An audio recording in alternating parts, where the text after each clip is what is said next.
Maqaa Abbaa, kan Ilmaa, kan Hafuura Qulqulluu, Waaqayyo tokkoo, Ameen. Gooftaan keenya, Waaqni keenya, Fayyisaan keenya Yesuus Kiristoos yeroo kana sa'aatii kanas eebba isaatiin, arjummaa isaatiin nuuf laatee ammaan kan nu ga'e sagalee isaa kabajamaa kanas akka dhageenyuuf eeyyama isaatiin, jaalala isaatiin gara keenyatti kan dhufe maqaan isaa kan galatome kan ulfaate nuuf haa ta'u. Araarsummaan haadha isaa qulqulleettii Dubroo Maariyaam hunda keenya faana haa ta'u. Saboota Waaqayyoo fagoo fi dhiyoo irra teessanii sagalee Waaqayyoo kana hordoftan, sagaleen Waaqayyoo kan isin bira ga'u, nageenyi Waaqayyoo isiniif haa baay'atu. Jaalalli haadha keenya qulqulleettii Dubroo Maariyaam iddoo jirtan hundatti isiniif haa baay'atu. Egaa akka eeyyama Waaqayyootitti, akka jaalala gooftaa keenya Yesuus Kiristoositti barnoota waliin baranna. Barnoonni keenyas akkas jedhee mata duree teechifata. Tasame kookaa makfalt kattaa oolchaa jedhame. Egaa kaayyoon barnoota kanaa saboota Waaqayyoo maalinni yoo jenne kattaa oolchaa inni jedhame suni, kattaa fayyisaa inni jedhame suni eenyu akka ta'e baruudhaan oolchaa kan ta'e gara kattaa fayyisaa kanaatitti, gara kattaa oolchaa kanaatitti of dhoksuudhaan gidiraa bara baraa jalaa, badii bara baraa jalaa, du'a bara baraa jalaa bahuudha jechuudha. Kaayyoon barnoota keenyaa kana ta'a. Egaa saboota Waaqayyoo jecha Waaqayyoo kana, sagalee Waaqayyoo kana eessatti arganna yoo jenne tokkoffaa Saamu'eel boqonnaa 23 lakkoofsa 29 irratti nuuf barreeffamee too arganna. Aniif isin bara jireenya keenyaa keessatti, addunyaa kana keessatti kattaa ni beekna. Iddoon kattaa jedhamu iddoo dhakaan itti baay'atu, iddoo gogaa ta'e, iddoo namaaf hin qotamne, iddoo immoo salphumatti namni qotee raawwate midhaan irra faca'uu kan hin dandeenye, midhaan magarsuu kan hin dandeenye iddoo akkasiitii jechuudha. Kanarra ilaallu garuu, kan nuti har'a barannu garuu kattaa adda ta'edha. Kattaan kun fayyisuu kan danda'udha. Kattaan kun dhokannaa kan ta'udha. Kattaan kun oolchadha. Kattaan kun egaa gidira adda addaa jalaa kan itti dhokatan, gidira adda addaa jalaa kan itti bahanidha. Inni kun eenyu kan jedhu egaa beekuutu barbaachisaadha. Kitaaba Saamu'eel boqonnaa isa jalqabaa boqonnaa 23 lakkoofsa 29 irratti jechi kun nuuf galmaa'eetoo achi keessatti argannaa jechuudha. Gaafa dursineetoo seenaa isaa ilaallu Waaqayyoon jaalala isaatiin, Waaqayyoon arjummaa isaatiin laphee isaa keessatti mari'atee, laphee isaa keessatti yaadee qulqullummaadhaaf kan teechise, isa galateeffachuudhaaf kan teechise, daa'imummaa isaatii jalqabeetoo kan isa filate Daawit namichi jedhamu Isee irraa kan dhalate, haadha isaa Hubli irraa kan dhalate, daa'imichi inni xiqqaan suni hoolota iddoo eegu kan filatame suni akka inni jiru nu hubannaa jechuudha. Namni kun Waaqayyoon jalqabaa kaasee kan isa filatedha. Waaqayyoon hojii isaatiif keessattuu immoo galataaf kan isa filatedha. Harki isaa baganaa akka inni hojjetu, harki isaa masanqoo akka inni hojjetu kitaaba qulqulluu keessatti barreeffameetoo argannaa jechuudha. Ofuma isaatii waa'ee isaa gaafa dubbatu nu'us aana maahawee, ani obboloota koo keessa isa xiqqoodha, ani obboloota koo keessa isa tuffatamaadha. Kana qofaa miti, aansa itsee waaqoosa ani raammoodha malee namaallee miti gaafa jedhutu jira jechuudha. Gadi of qabumsa isaatirraa kan ka'e. Garummoo jedha Waaqayyoon harka kootiif ogummaa kenne, Waaqayyoon harka kootiif beekumsa kenne, afaan kootiif akkan isa faarfadhuuf qooqa koo naa bane, qubniwwan koo baganaa rukutuu, baganaadhaan taphatu, akkasumas immoo masanqoon akkan taphadhuuf, akkan Waaqayyo galateeffadhuuf inni na taasisee jedhee karaa kanaatiin Daawit waa'ee isaa durseetoo hin dubbata. Egaa saboota Waaqayyoo inni Waaqayyoodhaan filatame kun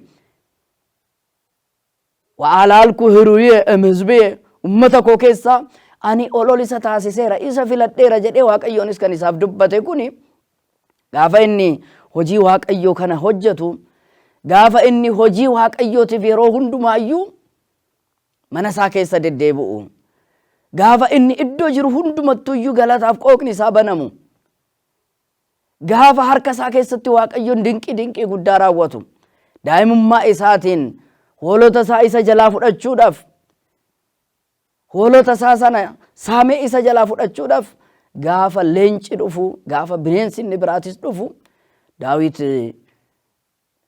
injifannoo waaqayyoon inni isaaf laatetiin isa injifata ture. Hojiiwwan gurguddaa kana gaafa inni daa'imummaa isaatiin hojjetu, waaqayyoon hojii isa biraatiif immoo isa filatee ture jedha. Ummanni Israa'el hojjechuu kan hin dandeenye, mootiin Israa'elis immoo raawwachuuf injifachuu kan hin dandeenye, warra Ilooflii keessaa, warra Filisxeemotaa keessaa, dheerinni isaa namaa ol kan ta'e, hangi isaa namaa ol kan ta'e, daa'imummaa isaatii jalqabee leenjii waraanaatiin kan beekame namicha Gooliyaad jedhamutu tokkotu ture jedha. Namichi sunis ummata waaqayyooti irratti, warra waaqayyoon isaan filate, warra waaqayyoon isaan duukaa jiru Israa'eelota irratti, akkasumas immoo waaqa Israa'el irrattis dubbii arrabsoo dubbachaatii ture. Dubbii arrabsootiin Israa'eelota arrabsa ture, mana waaqayyootis waaqayyoo isin arrabsa ture jedha. Gaafa sanitti Daawit hinaaffaa ummata isaatiif qaburraa kan ka'e gara Saa'ol dhaqee raawwatee, namni tokko lapheen isaa waa'ee kanaatiif hin kufin jedheen jedha. Lapheen nam tokkotu hin cabin waa'ee isaatiif, ani humna waaqayyootiin nan isa injifadha gaafa jedhu, ati immoo daa'ima xiqqaa kana, nama xiqqaa kana eessaa fiddeet humna isa injifatu? Nama leenjii waraanaatiin umrii isaa guutuu xumureedha. Namicha kan injifachuun siif hin ta'u, ati daa'ima xiqqaadha waan ta'eef jedhanii mooticha jalqabanii hanga obboloota isaatiitti hundumti isaaniitu hamilee Daawit san cabsuudhaaf fedhanii turanii, barbaadanii turanii jedha. Inni garuu humna kootiin miti, humna waaqayyootiin jedheenidha. Meeshaawwan isaan hidhatanii fi meeshaa raayyan hidhatan isin hidhanne, laga keessa bu'ee raawwatee dhakaawwan 3 fudhatee jedha. Dhakaawwan 3 keessaa isa tokkootiin Gooliyaad injifachuu danda'eera. Gaafa kanneen hundumaayyuu raawwatu, egaa amma hinaaffaa hafuurawaa osoo hin taane hinaaffaan foonii Daawit irra bulee jedha. Injifatanii gaafa deebi'an Saa'ol 1000 ajjeese, Daawit immoo 10,000 jedhanii dubartoonni Israa'el gaafa isaan isa galateeffachaatii, gaafa isaaf hamilee laachatii deebi'anii, yeroo kanarraa jalqabee isatti naafuu jalqabeedha Saa'ol. Kanaatiif waan isatti naafeef yeroo hunda akka inni du'u barbaada ture jedha. Fuuldura isaa taa'ee osoo jiru, fuuldura isaatii kaasee eebootti darbata ture jedha. Waaqayyoon garuu Daawit faana waan tureef, kitaabni qulqulluun akkas jedhee nutti hima. Waaqayyoon Daawit faana waan tureef isa waraanuu hin dandeenye, isa ajjeesuu hin dandeenye. Kun isaaf hin taane, garuu isa godaansisuurraa, isa ari'achuurraa duubatti hin deebine ture jedha Saa'ol. Yeroodhaan isa ari'ata ture, magaalaa tokkoo gara magaalaa tokkootti, biyya tokkoo gara biyya tokkootitti, gaara isa tokkoo gara gaara isa biraatitti, bosona isa tokkoo gara bosona isa biraatitti Daawitiin ari'achaatii ture jedha. Yeroo baay'ee kana isarratti raawwachaatii ture. Gaafa kana isarratti raawwatu Daawit garuu adeemsi isaa Waaqayyo faana ture jedha. Adeemsa isaa Waaqayyo faana taasise. Sodaa Waaqayyoot qaba, abboommii Waaqayyoot qaba. Hojii hojjetu hunduma isaatu Waaqayyoon osoo hin gaafatin, Waaqayyo irraa osoo hin argatin hin raawwatu ture jedha. Egaa saboota Waaqayyo, anii fi isin har'a jireenya keenya keessatti eenyudhaan mari'anna? Waa tokko raawwachuudhaaf, waa tokko hojjechuudhaaf eenyudhaan mari'anna?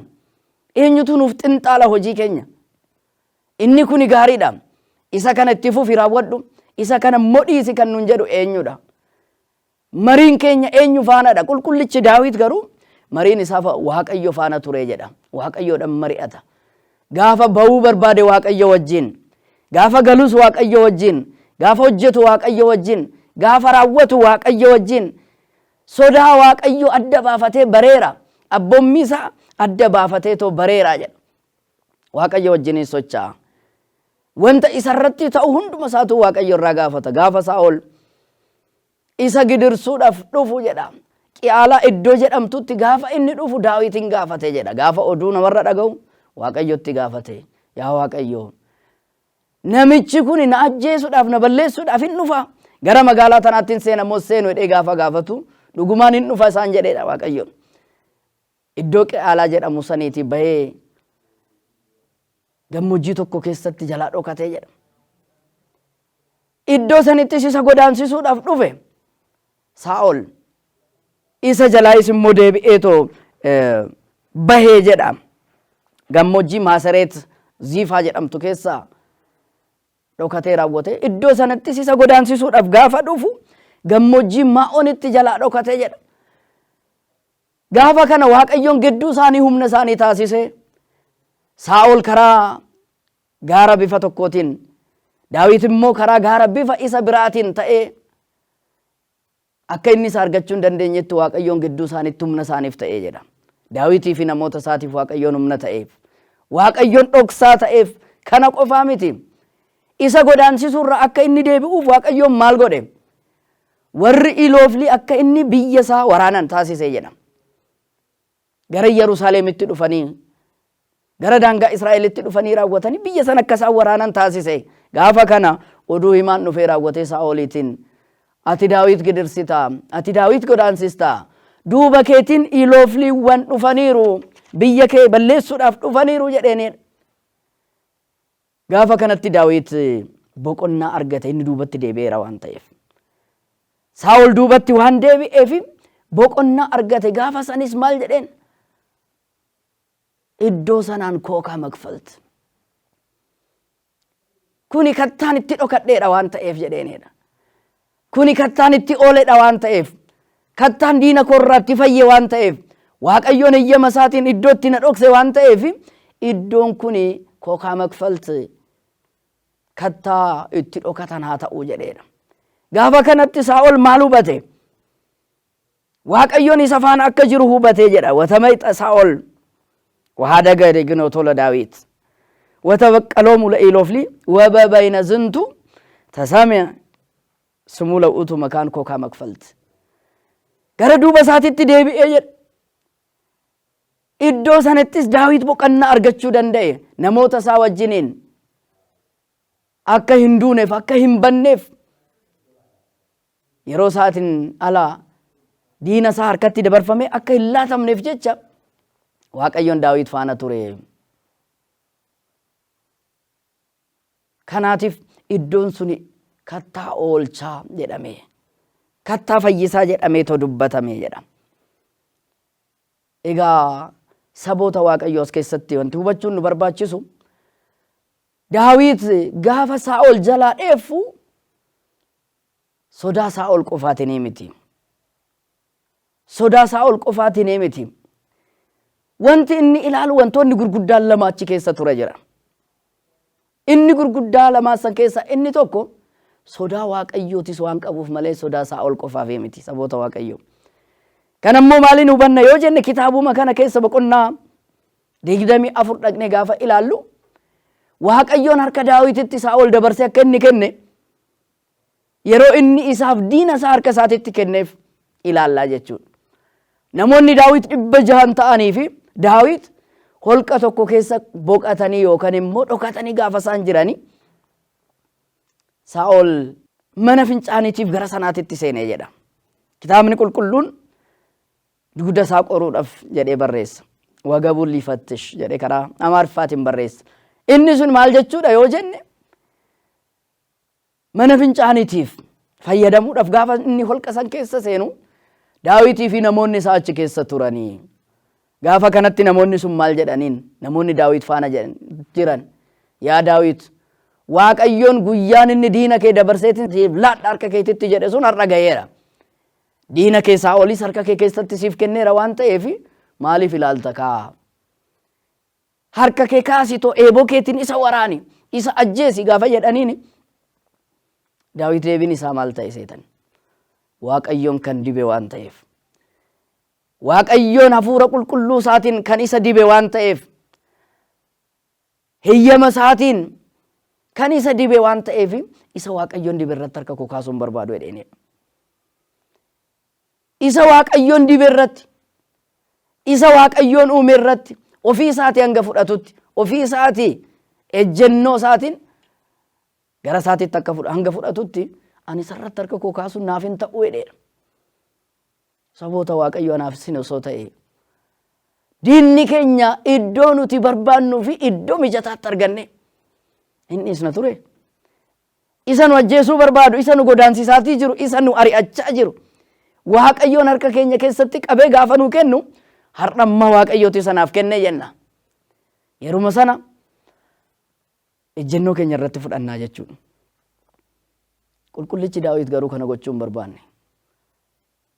Inni haaloo bahu Waaqayyoodha waan ta'eef haaloo Waaqayyoodhaaf dabarsee tolaate jechuudha. Haaloo Waaqayyoodhaaf dabarsaa laadhaa. Isin haaloon bayinaa jedhamee kitaaba qulqulluu keessatti kan dubbatame san raawwate. Kanaatiif tokkoffaa Waaqayyo sodaachuu isaatirraa kan ka'e malee Saa'ol sodaachuu isaatirraa kan ka'e miti jechuudha. Achi keessatti uffata isaatirraa fiixee muree raawwate. Yaa Saa'ol, ati na godaansisuudhaaf jetta, ani immoo Waaqayyotti dabarsee si laadheera, Waaqayyotti kenneera, kunootii si ajjeesuu osoo hin barbaade sin ajjeesa ture jedheenidha. Innis amaneetoo ture. Saa'olis dhuguma Waaqayyoon harka keetti dabarsee na laatee ture. Har'a garuu gaarummaa naaf raawwattee isaan jedhee jedha. Garuu hafuurri hamaan waan isa irra buleef, hafuurri hinaaffaa foonii isarra waan buleef isa godaansisuun dhiisnee jedha. Inni jalqabaa isa kanaafi jechuudha. Inni lammataa immoo ilma Saa'ol kan ta'e Yoonaataan wajjiniitiin lubbuutti kan wal jaalatan waan ta'eef jedha qulqullichi Daawit. Yoonaataan wajjiniitiin lubbuutti kan wal jaalatan waan ta'eef, Yoonaataan jaalallee isaa waan ta'eef, Yoonaataan hiriyaa isaa waan ta'eef, Yoonaataan ilaaluudhaan qulqullichi Daawit abbaa isaati irratti yookaan Saa'ol irratti ejjennoo fudhachuu hin barbaanne jechuudha. Isa ajjeesuu hin barbaanne. Inni jalqabaa Waaqayyo sodaachuu isaa irraa kan ka'e, lammata immoo jaalala Yoonaataan irraa kan ka'e. Qulqullichi Daawit kana raawwachuu hin barbaanne. Kanaatiif har'a irraa jalqabee Waaqayyoon akka isaan faana ture, Daawit faana akka ture Saa'ol hubachuu danda'eera. Kana yoo hubates garuu hinaaffaa foon irraa kan ka'e isa godaansisuu, isa ari'achuu osoo hin dhiisin itti fufee. Xumura irratti garuu Waaqayyoon harka isaa keessa isa fayyise. Waaqayyoon harka isaa keessa isa baase. Kookaa makfaltisa jedhame sana kattaa isa oolchu, kattaa isa fayyisu san jalatti akka inni dhokatu iddoo dhokannaa isaaf ta'eera jechuudha Waaqayyoon. Egaa saboota Waaqayyoo seenaawwan akkasii baay'eetu jira. Kitaaba abboota firdii keessatti gaafa ilaaltan boqonnaa 15 lakkoofsa 8 irratti namicha Soomisoon jedhamu tokko argattu. Namichi Soomisoon jedhamu kuni warra Ilooflii keessaa dubartittii takka waan jaalateef dubartii sanas akka isaan isaaf kennaniitiif abbaa Daliilaa yookaan dubartii sanaa gaafateetoo ture jedha. Dursa jalqabee isaaf laateetoo ture akka isheen isaaf haadha manaa taatuuf. Boodarra garuu inni waan tureef badee waan tureetiif nama biraatiif laateetoo ture. Gaafa kaanitti yeroo makarri midhaanii gahutti jedha. Birraan bari'ee gaafa makarri midhaanii gahutti Soomisoon haadha manaasaa gaafachuudhaaf, Daliilaa gaafachuudhaaf korbeessa hoolaa fidee raawwatee gaafa inni gara isaanitti dhufu isheen nama biraatiif kennamteetoo argate. Kanaatiif har'aan qabee haaloo kun handeeffadha isaaniin jedheera. Biyya san keessa kan jiran hunduma isaanii midhaan isaanii akka gubatuuf karaa tooftaa sardiidota walitti qabee jedha. Nama humnaa waan ta'eef, nama Waaqayyoon isaaf humna kenne waan ta'eef sardiidota 300 yookaan yeeyyiiwwan 300 ta'an walitti fidee raawwatee lamaan isaanii eegee isaanii walitti hidhee gidduu isaaniitti immoo xomboraa yookaan immoo chibboo isa jennu saniitiin abidda isaanitti qabsiisee midhaan isaanii akka gubatu isaan taasisee jedha. Kana qofa osoo hin taane gaafa isaan immoo akkamitti midhaan keenya gubda, akkamitti biyya keenya balleessite jedhanii gaafatti dhufanii namoota baay'ee humna isaatiin ajjeesuu danda'eera, fixuu danda'eera jedha. Kana erga raawwateetiin booda namichi kun iddoo tokko dhaqee akka inni dhokate dubbata. Kitaabni qulqulluun akkas jedhee dubbata. Wazabaxoomu Soomsoon ውስተ አቁያጸ ገሪሆሙ ወኮን አብይ ቀትል ወወረደ ሶምሶን ወነበረ ውስተ ኮከ ኤጣም namoota san erga rukuteetiin booda, namoota san erga injifachuu danda'eetiin booda, ajjeechaa guddaadhanis erga isaan ajjeeseetiin booda kattaa eexaam jedhamtu keessa dhaqeetoo dhokatee jedha Soomsoon. Kattaa eexaam jedhamtu keessa dhaqeetoo dhokate. Egaa Soomsoon iddoo san keessa dhokachuun isaa lubbuu isaa fayyisuudhaaf jechuudha. Akka hin duuneef hanga Israa'eloonni dhaqanii isa baasanitti isa kadhatanii koottuu nu ba'i. Warri ilooflii nu fixuudhaaf nu balleessuudhaaf mandara keenya gubu nama keenya ajjeesu waan ta'eef yoo si argatan malee nun dhiisa waan ta'eef ati immoo humna qabdaa koottuu ba'i jedhanii Israa'eloonni hanga isa kadhatanii achi keessa dhokachuu danda'eera jechuudha. Egaa saboota Waaqayyo seenawwan kan akkasitti erga laalletiin eenyudha inni kattaan suni? Kattaan inni jedhame sun inni Daawit keessatti dhokate suni, inni Soomsoon keessatti dhokate suni eenyudha kattaan suni? Kattaan fayyisaan suni, kattaan oolchan suni? Isa san ilaaluutu barbaachisaadha. Qulqullichi Phaawulos kattaa kana gaafa ibsu Israa'eelota fuuldura kan adeemu jedhaan. Warra Qorontositiif ergaa ergee boqonnaa 10:4 warra Qorontos isa jalqabaa jechuudha. Ergaa isa jalqabaa boqonnaa 10:4 irratti fuuldura Israa'eelotaatii deematii kan ture. Isaan fayyisaatii, isaan dhoksaatii kan ture. Isaaniif immoo bishaan qulqulluu fi bishaan qorraa isaan qabbaneessuu danda'u burqisiisuu fi kan danda'e jedhaanidha. Seera bahuu keessatti Museedhaan Waaqayyoon gaafa uummanni gara Museetitti yaa Musee lafa gammoojjii keessatti nu fixuudhaaf dhabsuudhaan akka nuti bannuuf akka nuti dhabsuudhaan goggognee asitti duunuuf maaf nu baaste? Odoo lafa Gibxii keessa teenye achummatti garbichummaadhaan bitamne nyaata achirraa argamu nyaachaa bishaan laga Naayil dhugaatii osoo achi jiraanne nu wayyuyyuu maaliif nu baaste gaafa jedhaniin Museen immoo gara Waaqayyootitti kadhatee jedha.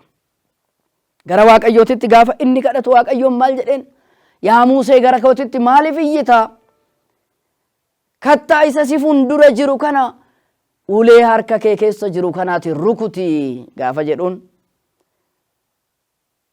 qulqullichi Museen akka Waaqayyoon isaan jedhe taasise. Gaafa kattaa sana ulee isaatiin rukutu kattaan suni bishaan qorraata isaanii burqisiise Israa'eloonni dhabsuu isaaniitirraa tasgabbaa'uu danda'aniiru. Dhabsuu isaaniitirraa quufuu danda'aniiru. Kanaatiif kattaan suni eenyunni gaafa jedhu qulqullichi Phaawulos wakookussa Kiristoos utuu. Inni bishaan burqisiise suni, inni bishaan qorraa fi nama qabbaneessu burqisiise suni kattaan suni Kiristoosidha isaan jedha. Kattaan sun Kiristoosidha. Inni Daawit jalatti dheeffe sun Kiristoosidha. Inni Soomsoon jalatti dheeffe du'a lubbuutirraa jalaa bahe suni Soomsoonidha. Inni Kiristoosidha.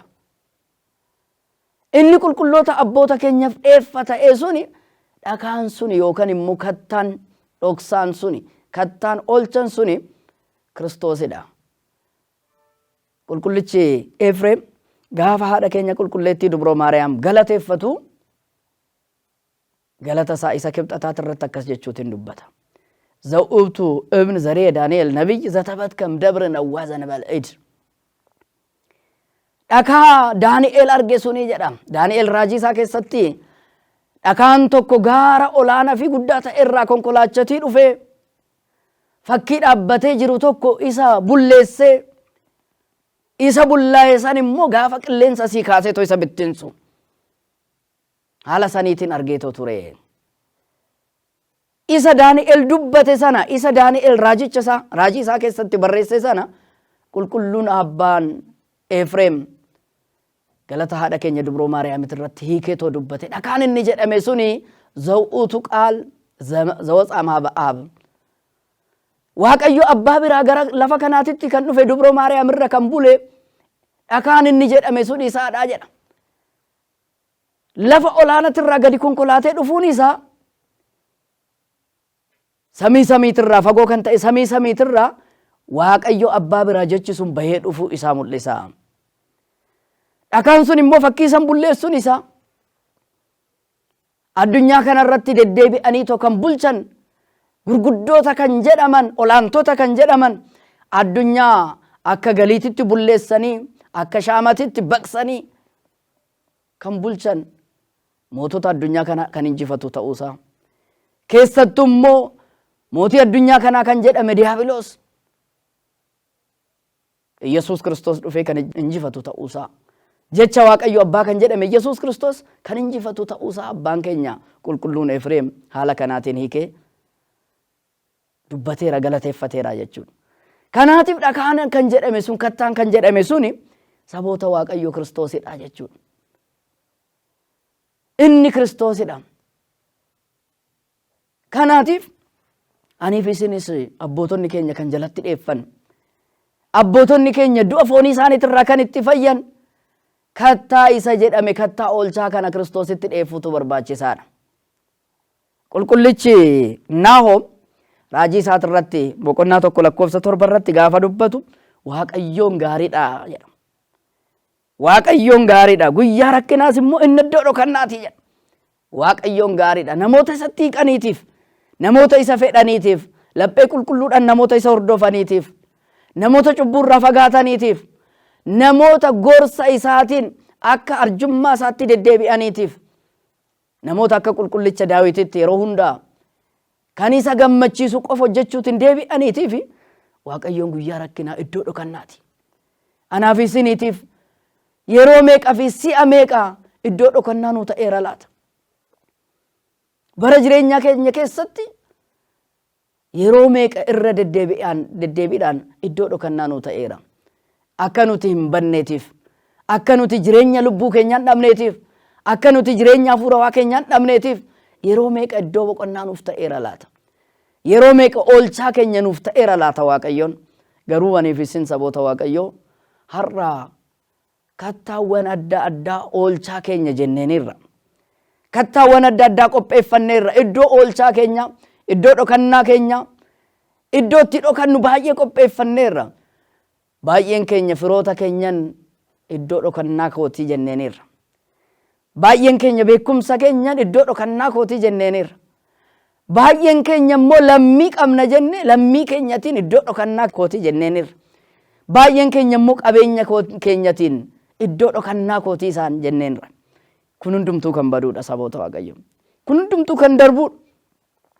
Firoota foonii keenyatiin yoo ittiin of janye yoo itti abdanne namni hundumtuu du'aan, namni hundumtuu dhibamaan,